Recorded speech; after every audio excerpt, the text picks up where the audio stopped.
With the help of Hashem, we are learning Sukah Daf Lamed Aleph. We left off on Lamed Aleph 2 lines from the top of the Amid Tanu Rabbanon.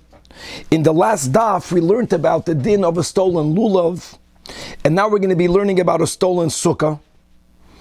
And what will really happen now is that we're going to introduce or reintroduce a machlokes that we have in Bava Kama regarding whether indeed we say that karka ein an exeles, which was the approach we used in last daf. Really, karka nigzelos or ein an exeles is a machlokes tanoim, and we will see how that's going to play itself in concerning a stolen sukkah. We will also review the law, the rule of takonas hashavim. Normally, when a person steals an item, if the item still belongs to the original owner, part of tshuva is returning that item. But if a person, for example, stole a crossbeam and they built it into their homes, in order to facilitate people's tshuva, Chachamim made a takana, you need not take apart your house to return the crossbeam. You only owe the money. And we'll see how takanas hashavim, or known as takanas marish, or mareish, which is the takana of a crossbeam, how that will apply concerning a stolen wood that was built into the sukkah. And from there we're going to move on to go back to the Mishnah concerning the law of a dry lulav. Now what's going to be beautiful, at least Lashitas Rashi, that concerning all of the Yud Gimel Midos, other than the Kal V'chomer, no one is ever allowed to make up or to apply a midah by themselves. Not only concerning a Gezerah Shava do we say that Ein Adam Dan Gezerah Shava Elam Kain, he learned it from his Rebbe, but actually none of the Yud Gimel Midas can be made up by yourself other than a Kal V'chomer. We're going to learn the Shita of Rabbi Yehuda. Rabbi Yehuda argues with that which we had in our Mishnah. Rabbi Yehuda holds that a dried out lulav is kosher. We will actually see that halachically beauty is subjective, and we'll see how that will affect our sugya. Now Rava holds that Rabbi Yehuda holds that an esrog does need to be beautiful. However, the Gemara will disagree and will hold that Rabbi Yehuda holds that even the esrog doesn't have to be hadar. The Torah says pri eitz hadar, so we will learn at least now the first alternative understanding in the word hadar. Hadar can mean hadar be'ilana, as we'll see. A fruit that remains on the tree, unlike other fruits that when the fruit is ripe, it naturally falls off. The esrog can stay on the tree. Actually, it benefits from staying on the tree the entire year, all through all of the 4 seasons. We're going to learn later other alternative pshatim in the word hadar, as we'll see later. We're going to come back to the Mishnah at the end of the daf that's going to be focusing on various details in the lulav. The Mishnah taught us that if the top of the lulav is clipped off, then the lulav is going to be puzzle. What happens if the top of the lulav is going to be split open? We already mentioned Bekitzer that there's many ways of understanding that split open. Is it referring to the spine? Is it even only referring to the tiyomis? Is it referring to the majority of the leaves? And many, many other pratim regarding the lulav and much more. So let us start on the Lamed Aleph, Amid Aleph, on the top of the Amid, says the Gemara Tana Rabbanan. Case number 1 is Sukah Gezula. A person stole a whole sukkah. Or v'hamesachech b'reshus harabim. In other words, the items that you use to build the sukkah belongs to you, but the location upon which you put them does not belong to you. The example the Gemara gives is you put it on the public domain, and therefore what? That place is allocated for the tzibur. And putting a sukkah there is gezel harabim. So says the Braisa that this is really subject to a machlokes tanoim, Rabbi Eliezer Poisel. However, the Chachamim are machshirim. Wow. And now, again, as we said in the introduction, that we're going to really introduce the machlokes we have in Bava Kama Kuf Yud Zayin, whether we say karka nigzelis or not, and we'll see how this affects this machlokes. Now, says the Gemara, Amar Rav Nachman, that the machlokes tanoim is only b'shetoykef as chaveiroi v'hoitzioi misukasei. That it's not that you stole the materials from your fellow and then you used it to build a sukkah. No, it's that your fellow built his sukkah on his property and you wrongfully chased him out. In other words, we're speaking dafka about karka that was technically stolen, and we'll see whether it's halachically considered stolen or not. And this will explain why Rabbi Eliezer says it's not good. Rabbi Eliezer, Tamid Amar, Ein Adam Yoitze Yedei Chayvase B'Sukah Shel Chaveroi. If you remember, Chavran Daf Chav Zayin Amid Beis, right? The many stringencies of Rabbi Eliezer, including Sukah She'ula, we don't paskin this way, is not a valid Sukah. So in both of these cases, either the land is stolen, or the whole Sukah, which remained in its place, is, so to say, stolen from your fellow. Why does Rabbi Eliezer say it's invalid? Because either karka nigzelis, and by the way, that's Takashitas Rabbi Eliezer. Rabbi Eliezer over there in Perek HaGoizel holds that halachically karka could be stolen. So if Rabbi Eliezer is just expressing his opinion, well, then Sukah Gezulahi. Now, Chavre, what's the issue with Sukah Gezula? The issue is it's not yours, right? And even if karka einon exeles, even al-shitas chachamim, and therefore what? And therefore the sukkah, as it is halachically, still is its owner's. So why would Rabbi Eliezer say it's possible? Again, Rabbi Eliezer letaimei, because Rabbi Eliezer holds, like we just quoted from Daf Chav Zayin Omid Beis, that the psul that everyone accepts regarding the first day of the Esrog, that it has to taka be mamish yours, not even borrowed. Rabbi Eliezer understands that that is the same b'negeya asukah, b'negeya all of the 7 days. It has to be taselocha. So Sukah she'ulahi, and that's why. Now, by the way, just to make it clear, it's not stam she'ula. You are borrowing something without the owner's permission. Doesn't matter. But it's not yours, and therefore it's psula. And let's go further. That they hold not like Rabbi Eliezer that the Omri Adam yes yoitze yedei chuvasei b'sukasa shel chaveroi. So first of all, doesn't have to be. It's allowed to be borrowed. Now hold on. Everyone agrees that it may not be stolen. Okay, it's not stolen because vikarka einon exelos, as we learned on Daf Lamed. So in other words, it belongs to the owner. You're taking it not as a theft, but this is called borrowing without permission. It's not a nice thing, but you're not excluded. You're not ruining your sukkah. So therefore it has the din of a sukkah she'ulahi. Again, it's borrowed against the owner's will, but it's still called she'ula, and the Chachamim hold that you could be yoitz. Avol, continues Rav Nachman, if the case would be that gazal eitzim v'sichach bohem, that the materials were stolen from your fellow, proper metaltalin, and what? And Chavre, let's remember, what are the dinim? That once the owner has yiush, and there is some sort of change, let's simply speak about a shinui maisa, that you build the wood into a sukkah. Let me speak about a shinui hashem. Now it's called a sukkah, not called a beam. So all of that means that now it currently belongs to the ganev. Now, of course, he owes the value of that which he stole to the original owner. And he violated theft. But since now it belongs to him, divrei hakoil, since ein loy, the owner only has the demei eitzim. So l'kula alma, not only according, even Rabbi Eliezer will hold that what? That the owner will be yoitzim. The owner will fulfill his obligation. Now let me just add another layer. Hold on, what about the mitzvah haba ba'aveda? So we already quoted in the last year that once the item doesn't have the same name that it had during the theft, like now it's a sukkah, so this is not a mitzvah that came through an aveda. The wood it was stolen. Now it's made into a sukkah. We're not minimizing, God forbid, the grievous act of theft, but it's not shula, it's not gezula. Taka belongs to the ganef. It has another classification, so therefore it's no longer mitzvah baba veda. Even Rabbi Eliezer will be moida that it will be kosher. So that's a big chiddush of Rav Nachman, and then he proves it from the case of the Braise. And mimai, because diktani, since the Braise gave two cases, case number one was the sukkah itself was stolen, and that's what Rav Nachman clarified. It's not that the materials were stolen, but you simply kicked the owner out. And the next case of the Braise was hamasachech b'reshus harabim. That's gevaldik. So therefore we compare one case to the other. Marashus harabim karka lavdi dehu. So the case of the sukkah is that it's not that you stole, the walls or the schach and you moved it on your property. You moved into your fellow sukkah.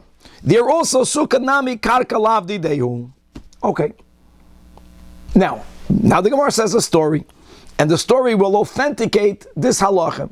Hahi Safta, there was an elderly woman, that she came in front of Rav Nachman, and Amra lay, and she tells Rav Nachman that it's the end of the world, that Reish Galusa, V'kul Rabbanan, the Reish Galusa, that the house of the Jewish leader, and therefore all of the people that were living in his sukkah over sukkahs, Besukah Gezula Havayasvi, they're sitting in a stolen sukkah. And like Rashi says, that the Avadim, that the servants of the Reish Galusa, unbeknownst to the owner, stole her wood and built a sukkah.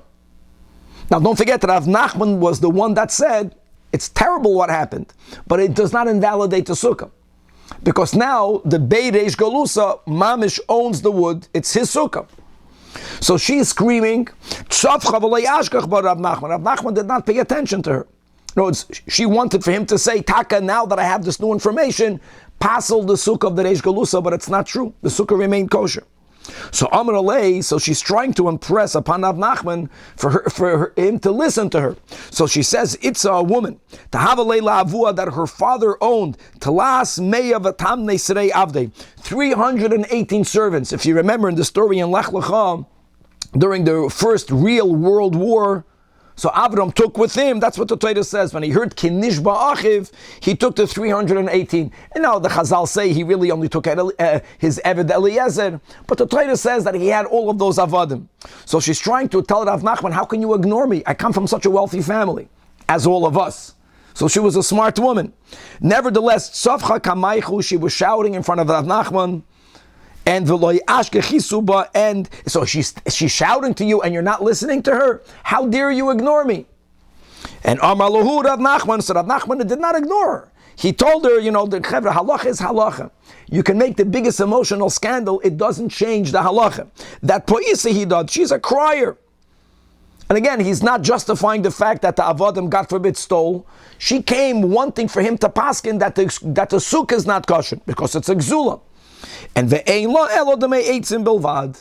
here there's another layer that Rashi adds, and that is, aside of what we mentioned, that once an item is stolen and the owner gives up hope, or if there's a real shinoi, there's another issue over here, and that is, as we'll see in a moment, that when a person steals a building material and they built it into their home, even when the halacha should have been that they need to return that because it did not undergo any type of change. But since it's built into one's building, and if a person is going to have to do tshuva, if they would have to return it, they would have to actually take their building apart. So the Chachamim felt that would hinder the person's desire to do tshuva. And that's called takanas hashavim. Yes, on the cheshbon of the victim. But in the bigger picture, they found that important. And they made a takana that all you need to do is to return the money. So we are also going to apply it over here, that no matter which way you look at it, because of takanas hashavim, the owner is only going to get the value of that which was stolen. Again, which means the item itself now belongs to the current owner, belongs to the Beit Reish Galusa. So this is not included at all in the din of a sukkah gezula. Says the Gemara Amar Avina, Hai kishura de metalalta, that if you have a beam of a shady area of a sukkah, the gezula, in all cases of the lei rabbanan takanta mishum takanas marish, that the chachamim included that takanas hashavim, takanas marish, the takana that was made for a crossbeam, that you need not return it. Says the Gemara Pshita, why did he even have to say this? Mishnah, from other pieces of wood that you built into your building. So the Gemara says, no, there's a chiddush here, because that normally building material is something that's commonly available. And therefore, the item itself that was stolen from the owner, the victim, will have an easy time replacing it when he gets the money for it. Avol hai loy shechicha, but the type of beam that people would build into the sukkah was rarely used in construction. So since there was a lesser of a demand, so people didn't supply it as much.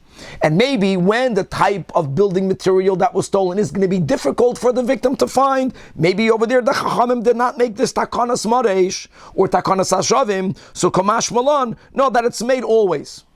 However, Says the Gemara, Hanamili b'goy shiva. That's only true during Sukkahs.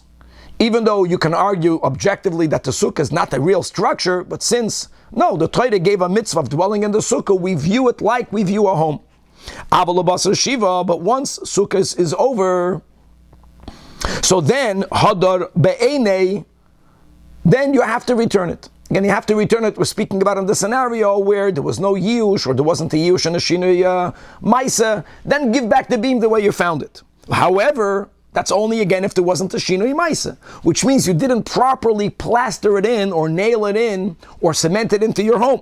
Aval chibroi betina, but the moment you attached it, in our example with cement, then afilu la'achar shiva, even after 7 days, even though there's no mitzvah, and even though it's only cemented into this sukkah, into this booth, not into a proper home, nevertheless, namiyavle, only demei, and not the item itself.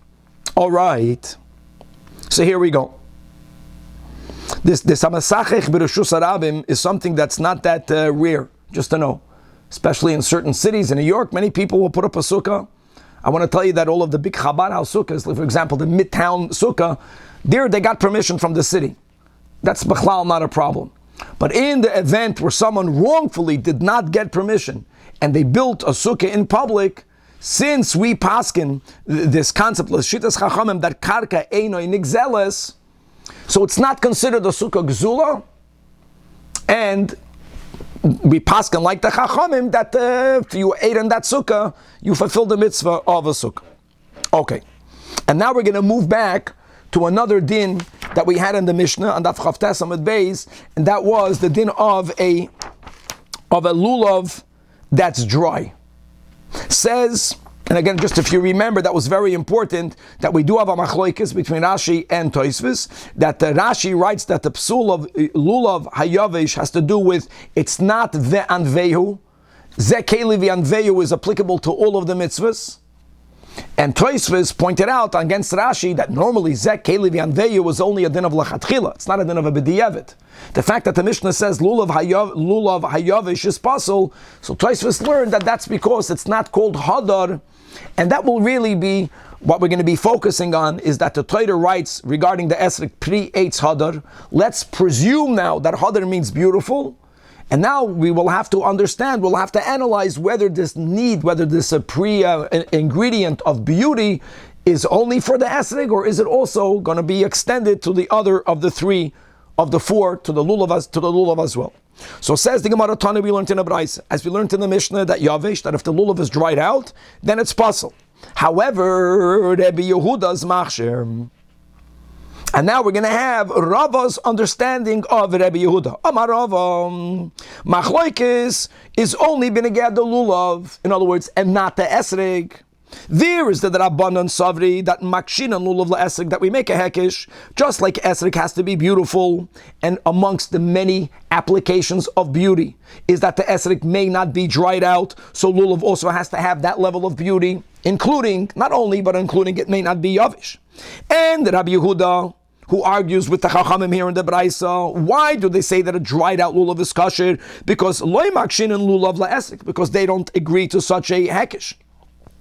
They don't agree to such a hekesh. I want to read it inside Tosfos, because here there's a whole issue. Why would they not agree to such a hekesh? If you look inside the third Tosfos, just quoting from Rashi, because lo yuhukshu lilmoid zemiza, we never received the tradition that we should compare the detail of hadar one to the other. I make a hekesh on your own. The Torah does write all of the four minim together. So this is all in Rashi.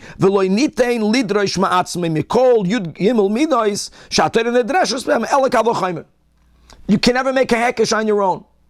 So since Rabbi Yehuda never heard mirabois of this hekesh, so there is no such a hekesh. Okay. And Tosfos challenges that, and Tosfos actually holds that a hekeshim you can make on your own. He says something amazing. Look inside the last line in the Tosfos. Tosfos says, again, that we're learning about beauty. Beauty is very subjective, even in halacha. Tosfos writes that lo shayich loshin hadar ela b'peiros. Something that's a fruit is in the realm of beautiful, not beautiful. When you're speaking about a branch, Tosfos says it's not shayach hadar by a branch to begin with, even when it's moist. So the lack of moisture, dryness, is not a lack in its hidur. It's not a lack in its beauty. Interesting. Coming back over here in the Gemara. But this is all Rava.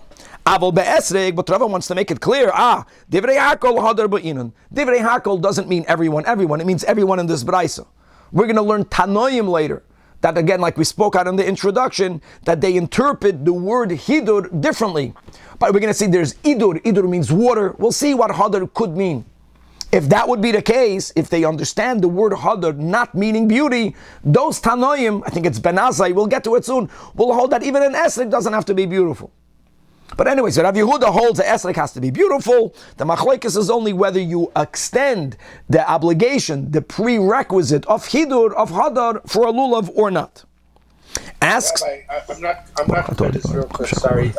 An esrog we apply hadar, but a branch we don't. A fruit we do, with branch we don't. That's what Tosfos is saying. Understanding only Rav Yehuda. But a lulav is a branch. They're all branches. That's exactly why Rabbi Yehuda holds that if a lulav is dry, it's kosher, because you can't say if it's dry, it's lacking in beauty. Even when it's moist, it's not beautiful. It's never beautiful. Something. So even when it's dry, it could be beautiful, but no. So, it's not shayach beauty. A plant is not beautiful. So therefore, moist or dry, one is not more beautiful than the other. Neither of them are beautiful. Not all of them are beautiful. So when we look at the spine and the tip and the point, that has nothing to do with hadar. That has to do with other. That has to do that it should fit the criterion of what Hashem told Moshe Rabbeinu. Correct. But okay. Now says the Gemara, we're challenging Rava's understanding in Rabbi Yehuda. No. No, Pashit. He said, we learned in our Mishnah, Rabbi Yehuda Omer, that Yagdenu Lamaila. Here we're speaking about the lulav that the leaves already began to spread apart. So the Chachamim hold that it cannot become hard. You have to be able to bind it back together. Rabbi Yehuda holds you actually have to bind it back together and then it's good. Now, l'chu'ura, why does Rabbi Yehuda say you need to do that? Is it not my time alav mishum debaya hadar? And how can you say that over here in the Braisa didn't say what they're talking about? Rava made it clear they're dafka talking about a lulav, and Rabbi Yehuda doesn't need hadar. So the Gemara says, no, kedektani taima. We have clearly. We're going to have this on Daf Lamed Beis. That why does Rabbi Yehuda say you actually have to tie it up? Rabbi Yehuda Omer in the name of Rabbi Tarfon, because when the Torah uses the words regarding the lulav, kapois tamarim, literally meaning the branches of date palms. So he makes a play of the vowelization, not kapois but kafus. Kafus means bound. In other words, he had that tradition. That's why you have to tie it up. And therefore, the imay apart, if it's spread apart, then it's not only that potentially you have to be able to bring it back together, but actually, yichpesenu, you have to bind it up for it to fit the halach of kafus. However, v'lei baya hadar. Weiter, v'atanan, another kasha. How can you say that the Rebbe Yehuda holds that a lulav doesn't have to be beautiful? When it says in a Mishnah, ein oigden es lulav ela b'minoi, that when you bind the lulav together, we're calling that a hoishaina. Hoishaina is one of the names of the three species. The lulav, the hadas, and that over were bound together. What material must you use for the binding? Only a material that's either lulav or hadas or the arava. And you cannot take a rubber band or take any other material to bind it together. Divrei Rabbi Yehuda. And here again, my time elachayra lav mishum debaya hadar. So the Gemara says no, has nothing to do with that. Loi. First of all, the proof is the fact that Rava said that, you have to use the min of whatever you're binding together. But you can even use sieve. Now, sieve is the ivy that grows around a palm tree. It's like a natural rope, and it's really not beautiful. It's like brown. Or vafilu bi'ikara de dikla. You can even use the trunk of the tree. It's dark. It's not beautiful. And the fact that they can be used is arayeh, has nothing to do with the din of hadar. Now, why takem may you not use any other material other than b'minoi? The ela, my time in the Rabbi Yehuda over there, Hassan, you have to use its own kind because the kasavar and we're going to continuously learn about it. There's a machlokes whether the 3 of the 4, lulav, hadas, and arava, must be bound together. It's called lulav tzarech eged or ein tzarech eged. And that's very important, because the moment you hold that the lulav requires for it to be bound, so then the binding and whatever you are using for the binding is an inherent part of the mitzvah. And if it's an inherent part of the mitzvah, if it won't be from the types of the lulav, hadas, and arava, then you're going to be introducing another type in the arba minim, and you're going to end up with 5 minim. Then havulu chamisha minim. That's a classical Baal Tosef. Beautiful. If you don't have to bind the lulav, even if you are opting to do so, so since it's not essential, so the material that you are using from the binding won't be counted as another min. Now, it doesn't mean you can stam add another min. We'll learn more on Amud Beis. If you're going to take any other species and you're going to stand it upright the way it grows and you're going to hold it all together, that's also going to be a Baal Tosef. But you're not putting it upright. You're using it as a band. You're using it as a rope. So dafke, only if you follow lulav tzarech eged, which is the sheet of Rabbi Yehuda, then I don't care that it's not kederech gedulasei. Yeah, you're introducing something that needs to be there. The need is machshavit. And that's why Rabbi Yehuda says that you have to use biminoi, has nothing to do with the din of hadar. Okay, so first of all, we did not refute that the Braisa is speaking about a lulav, even though the Braisa just said the words yavesh. And let's go now to the other statement of Rava. That Rava says that Take, Rabbi Yehuda holds that a lulav doesn't have to be hadar, but Rabbi Yehuda holds that an esrog, yes, needs to be hadar, and that will be challenged. And ultimately, the Gemara is going to refute Rava. Ube esrog mi boya Rabbi Yehuda hadar. This is the way Rava understands. V'hatanya, we learned in a Braisa arbas minam shabalulav. Regarding the 4 minim, you won't fulfill your mitzvah by having less than the 4. If you took the 3, right, it's not, you got no mitzvah at all. Right, there are other times, like for example by a tzitzis, you have to have tzitzis, you have to have tchelis, and if you don't have tchelis, you get the mitzvah of tzitzis. Or for example by tefillin, so even though ideally you have to put on both pairs, if a person doesn't put on the shalyah, they only put on the shalroish, they got a mitzvah. Not the case by the arbas minim. If you don't have the arbas minim, you got nothing. And also, kach ein moisifan aleim, because of the love of Baal Tosef. Another din, says the Braisa, that what happens if leimotza esrog, if you don't have an esrog. So lo yavi, don't bring a substitute for the esrog. And here will be certain fruits that theoretically one might have thought will be a good substitution. Is lo yavi lo padish, don't bring a quince. V'lo minon, not a pomegranate. V'lo davar achar, not anything else in its stead. Another din in the Braisa, kemushim, if the arba minim, this is going to all of them, are withered. In other words, they're not completely dried out, but they are on the way. Then they're still kosher, but once they're considered dried out, then they're puzzled. And we mentioned when we learned the Mishnah, there's a big machlokes rishonim, big, how do you define dried out? We're going to follow the one that says that if you scrape it with your nail and it gets farbreckled, if it falls apart, that's called yavish. Now, Rabbi Yehuda Omer, af yavation. And v'amer Rabbi Yehuda, it's beautiful, right? So when we had in the Braisa above, yavesh, pasal, Rabbi Yehuda machshir, it didn't say regarding what? Rav is the one that's limiting it only to the lulav and not to the esrog. Here the Braisa is speaking about arbas minim shabalulav.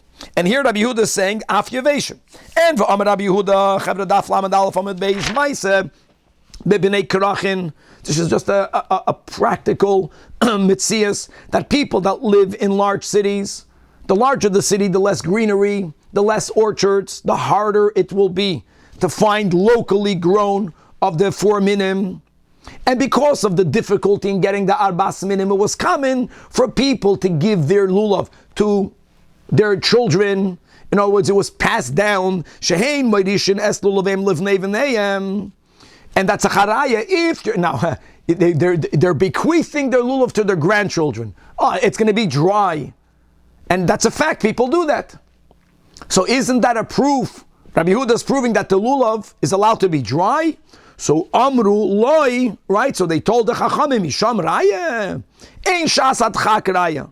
in a time of pressing need, then you can't prove from what they did over there. Now that has to be understood. In other words, if there is a din that a dried out lulav is not kosher, who cares if it's a shas atchak? And here you have from some of the Rishonim that beautifully explain, we mentioned this in the intro, that beauty is subjective. Think about it. Why isn't dry beautiful? Because when you have moist lulavim, when they are available and you compare the dry one to the moist one, a person will say, the dry one is lacking in its beauty. If no one has anything, if the only lulav is your dried out lulav, it's going to be to you the most beautiful lulav in the world because you don't have anything to compare it with. That's the pshat over here. So when you're living in a krach, when you're living in an environment where no one has a lulav, so then the lulav is actually beautiful. So therefore you can't bring a raya to scenarios where there are other moist lulavim. No, the chachamim hold lulav hayavesh is going to be pasul. Anyways, end of the brayso. So now says the Gemara Ketana Miyas that Rabbi Yehuda Omer af yeveshim kisherim. Here it's difficult or harder to say the way Rava said on Amud Aleph. Here the brayso began with arbas haminim. So l'chayra, it's speaking about all of the minim, not only regarding the lulav, my love also a esrek. So the Gemara says, well, obviously not. Rabbi Yehuda will have to understand that it's only referring to the lulav. By the way, it doesn't mean lulav. It only refers to the lulav and the hadassim and to the aravos, whether it is kishitas Rashi, that you can be doirish a hekish on your own, or because... And we're not concerned that they're going to be very fragile and you're not going to do the mitzvah properly because they're going to fall apart? I think when they're very dry, they're not so fragile. Are you talking about if you scrape them with your nail? No, we're not concerned. And if they fall apart, then you lost the mitzvah. What should you do? There's no option over here. I missed that Itzamach. Okay, Mishnah guess. Okay, weiter. Omar Mar, Kshem Shein Perchasin Mehem, which is self-understood. You only have 3, you don't have 4, and all of them are part of the same one. It's one mitzvah. Kach ein moisifin aleim, you may not add. Says the Gemara Pshita. Well, yeah, that's the rule. Abeferish pasuk, right? Lo sigru v'lo soisif. So the Gemara says no. The ma'u the tema hoyel v'amer Rebbe Yehuda lulav tzarech eged. Since you have to bind them, now we're using it in the opposite direction. And since you have to bind the lulav, what will happen if you bring another type? Another plant, but it will not be included in the binding. But you don't bind it. So maybe you can argue, well, you didn't add anything. Because so that's the Komash Malan, that if you bring another min, even if you don't bind it, and here we have to add, and you hold it up vertically, then it's always going to be considered Bal Toisif. Okay. Amar Mar. Le'matza esreg. The Braisa says that if a person doesn't have an esreg, lo yavi lo rimoin, they can't substitute it with a rimoin, or with a parish, with a quince. V'lo davar acher. Says Gemara Pshita. So Mao, the Tema, it's not Pshita. One might have thought that, of course, if you would put a pomegranate, you would not get your mitzvah. But you might have thought there was an inyan to do so. Ki hecha sheloi tishtakach or tishachach toiras esrik. For people not to forget that there needs to be the 4 minim, and the one that you don't have is the esrik. So you bring something similar to an esrik not to fulfill the mitzvah, and you won't make a bracha. Just do it. People shouldn't forget about the arbas minim. Komash malan, that the downside is greater than the upside. There are times that we say sheloi tishachach. But over here, what's the downside? That zimnin the nafik churba minei. What will be the churban that will come out of it? The asala misrach. People will become accustomed in using a quince or using a pomegranate, and when they will have an esrig, they're not going to buy the esrig. Because for all of those years, they saw people doing the mitzvah by taking a rimoin in the place of an esrig. So here Chazal decided that shaloi tishachach should not be done by bringing a rimoin, but you know what you should do, guys? Shaloi tishachach. There is a shaloi tishachach. If you live in a place where, God forbid, you don't have the esreg, take 3 minim. Take the lulav and the hadas and the harava. And no one is afraid, this is important, that if that's the case, Pasha, there was no esregim for 10 years. And every year, people, not to forget the mitzvah, they took the 3 minim. They didn't make a bracha. Here there is no fear that, when they'll finally find the fourth min, people are going to think you only need 3. No one will make that mistake because the Torah explicitly writes that you have to take 4 minim. Masha Inken by the Esrik, the Torah never mentions the words Esrik. The Torah says Pri Eitz Hadar. And as Taka will find out, how did we get from the Pri Eitz Hadar to the Esrik? What does that mean? We'll see in the Tanoim different understandings of the words Pri Eitz Hadar. So here there is a fear that if it's going to be substituted by taking anything other than the Esrik, then there's going to be a churva that when you will finally find the Esrik, after all those years, no one ever saw an Esrik, that you will continuously take the Rimoin, etc. Okay, back, we're not done with Rava. So again, Rava clear. The Braisa Nomad Aleph that says Rabbi Yehuda's machshir by Yavish is only referring to, so says Rava. It's referring to a lulav. But says Rava, B'shitas Rabbi Yehuda, but Rabbi Yehuda's moide that an esrik has to be beautiful. And according to Rabbi Yehuda, an esrik may not be Yavish. So weiter, Tashema, esrik, hayashon, pasul, and Rabbi Yehuda's machshir. And the Gemara is making a presumption that will stand that old is dried out. That's what happens to fruits. The older it gets, the more it loses its moisture, and it becomes dried out. And clearly this Braisa says that Rabbi Yehuda's machshir old. And because of that, the Gemara argues with Rava, that indeed, to yufta, the Rava to yufta. In other words, when the Braisa says that Yavesh, Rabbi Yehuda is machshir, it's not only a lulav. It's not only a lulav. Says the Gemara, hold on, but how can that be? Like, how can we have a shita that holds that it need not be beautiful? First, let's challenge it from Tanoim. Then we'll challenge this shita of the Gemara from a pasuk. Ayvaloi boya hadar. This is only Rabbi Yehuda. Ayvo anantanan hayoroi kikarti. That if a esrig is green, very green, like a leek, so then Rab Meir machshir, and Rabbi Yehuda Paisel. And l'chu'ura, what is their machlokes? And lav mishum, that fakert Rabbi Yehuda is the one that holds that at least the esrik has to be beautiful. So the Gemara says no. The problem with the color is not beauty related, but having very green is a siman that it's underdeveloped, that it's not fully mature yet. Loi mishum deloi gamar peira. That's the problem. L'shitas Rabbi Yehuda that it's not kosher. A similar question. Toshima, we learned in a Mishnah regarding what's the minimum size of an esrik. Shiur esrik, cotton, what's the smallest you can use for the mitzvah? Rabbi Meir says, ke'egois, like a walnut. Rabbi Yehuda needs it has to be bigger. It has to be the size of an egg. And here again, l'cho'oira, size is beauty, lav mishum deboya hadar, and here Rabbi Yehuda is medagdek, is makbet for beauty. Here again, loy, size is an indication of it's something not being fully developed, it's underdeveloped. Mishum delay gamar peida. Underdeveloped is not kosher. But once it's developed, again, that's where standing, that l'shitas Rabbi Yehuda, you don't need beauty. Tashema, nachakashe, weiter in the Mishnah, ubegadol, what's the largest size esrig? So the Tanakama here, which is Rabbi Yehuda holds, kedei sheyeh echos shnayim biyodei achas. The max limit is that with one hand, you can hold 2 of these large esrogim. If it's larger than that, if you cannot hold 2 in one hand, it's too big. Rabbi Yosi allows a much bigger esrik. He says, afilu echad b'shtei yadav. It can be so big, even if it's so big that you need both of your hands to hold it, it's oiched good. And here again, my tama. Why does he limit the maximum size? Is it not because of hadar? No, it's just like the Havamina was, that very little is not beautiful, very large is not beautiful. So the Gemara says, the first white line, loy. No, that's not the reason. What is the reason? Kivin the Amar, here we're going to go with Rava. That you need to have lulav. Again, the lulav doesn't mean the lulav. Lulav means the bundle. Sometimes the bundle was also called a hoshayna, as we had before. That the lulav, dafka, has to be in the right hand. And the esreg, dafka, has to be in the left hand. And what were to happen if when you picked it up from the table, you picked each one up in the wrong hand? Zilman de machal filei. So think about it, guys. If you have the lulav in the left and the esreg in the right, you have to rectify it. How will you rectify it? By having one hand pass whatever it has to the other hand. Now, if the esreg is going to be as big as Rabbi Yossi's, that was his fear. V'asi, and therefore you have to la'afuchinu, you have to transpose it, you have to exchange one hand with the other.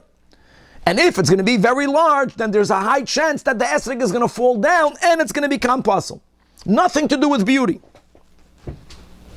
So after we were unable, I don't know what kind of, here we go. That's a good example of an esrog that you need 2 hands to hold it.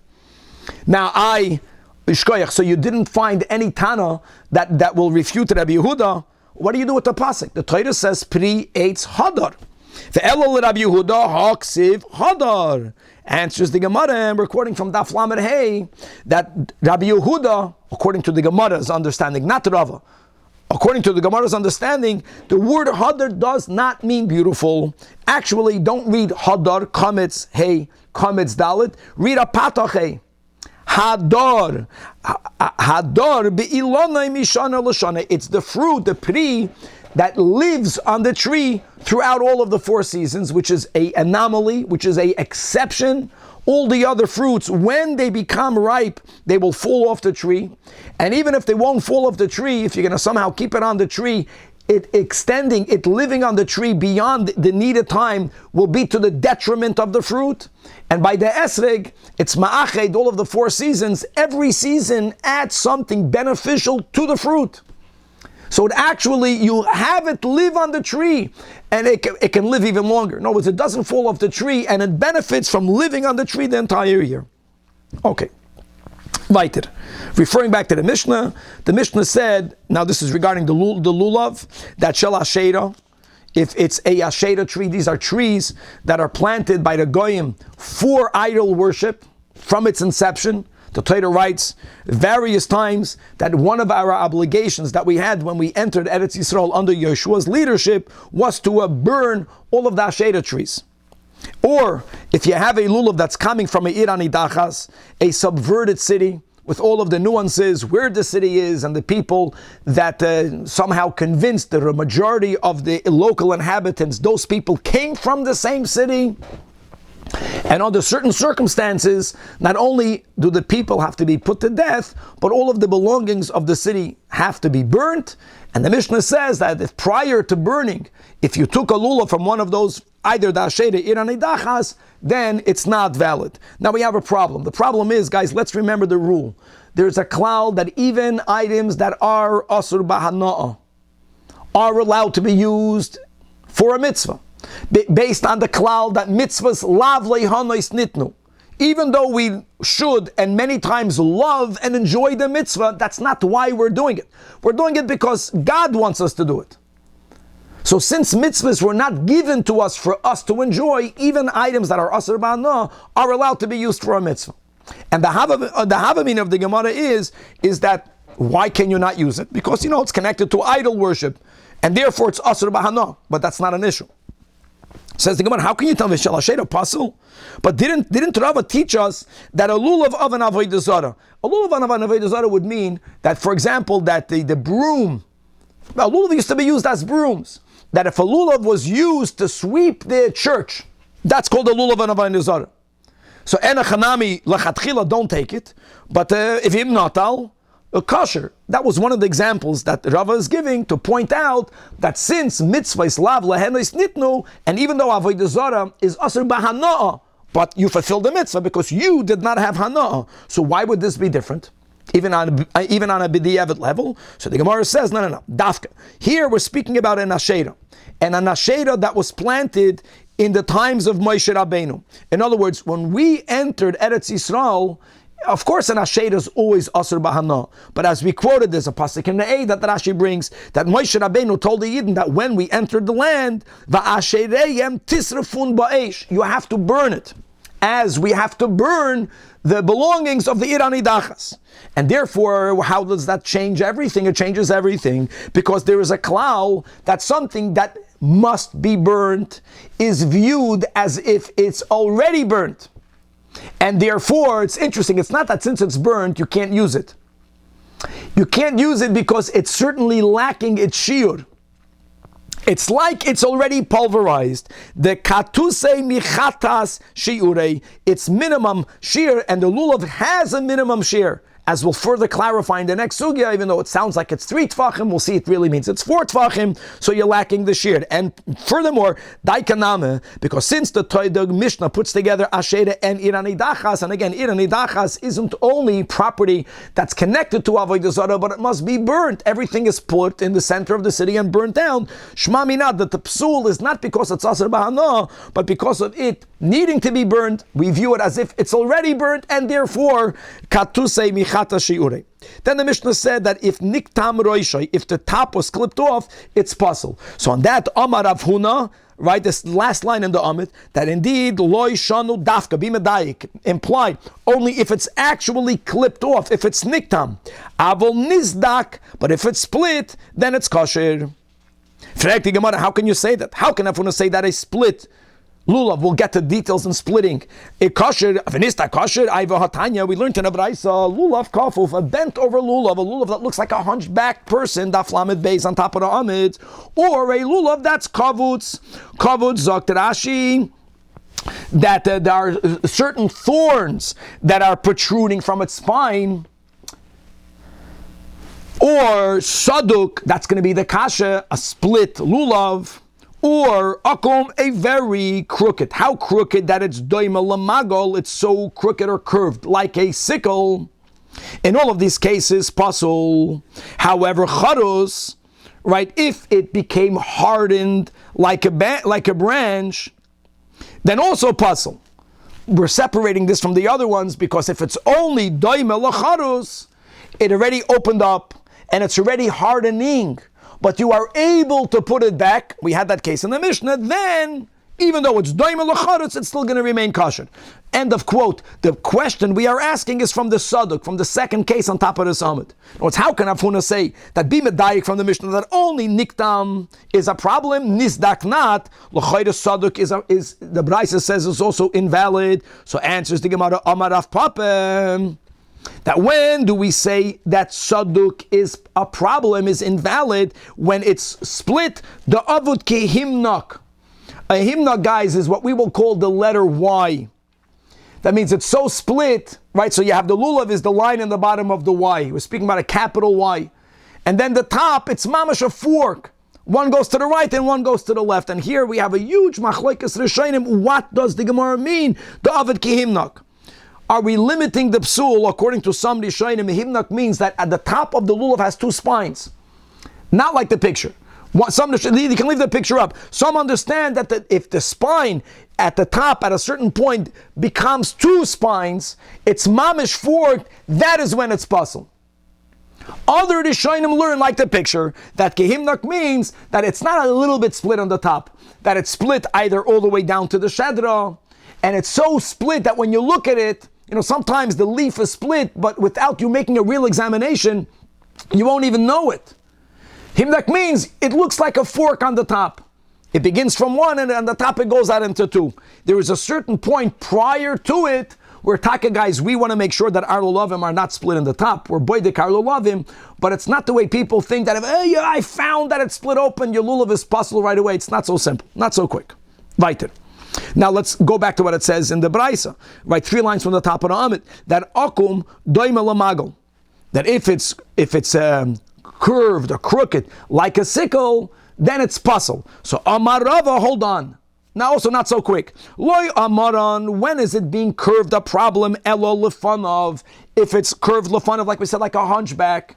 So if you're holding up the lulav properly, meaning the spine is facing you and it's curving away from you, not a little bit, but like a sickle, that is when it's puzzle. Avola acharav, but if it's bent towards you, since b'riyasahu, that's the natural way that God made lulavim.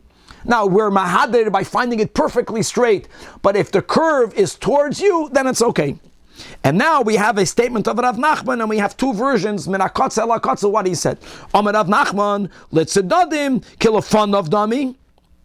And if it's curved to the side, it's going to be invalid.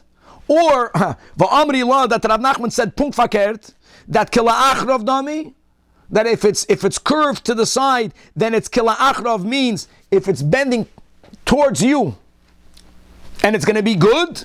And let's learn the final din, Amar Rava, Hai Lulava, the Salik Bechad Chutza, that only has a single row. Many understand the single row means that the leaves are growing out of the spines only on one side. That's called a balmum, and it's puzzle. And just to conclude, as many are medayek, that here he doesn't say puzzle. He says that it's a balmum and it's puzzle. And what he's really trying to say is as we had on the top of Lamed Aleph, Amid Beis, as we learn right now, concerning perhaps that if you have a city where no one has a lulav, and your lulav happens to be dried out, even according to those that subscribe to the need of hadar regarding a lulav, it's going to be considered beautiful. No, it's the psul of its lacking in beauty is a subjective psul. And sometimes, in certain circumstances, one can argue here it's still beautiful enough. When Rav is saying that if the lulav only has branches coming out of one side of the spine, it's a balmum. Just to be balmum means that it has an inherent psul. Under no circumstance, not that it's a lacking hadar, that's not the lulav that God was speaking about, and always that lulav will be puzzle, God willing, to be continued.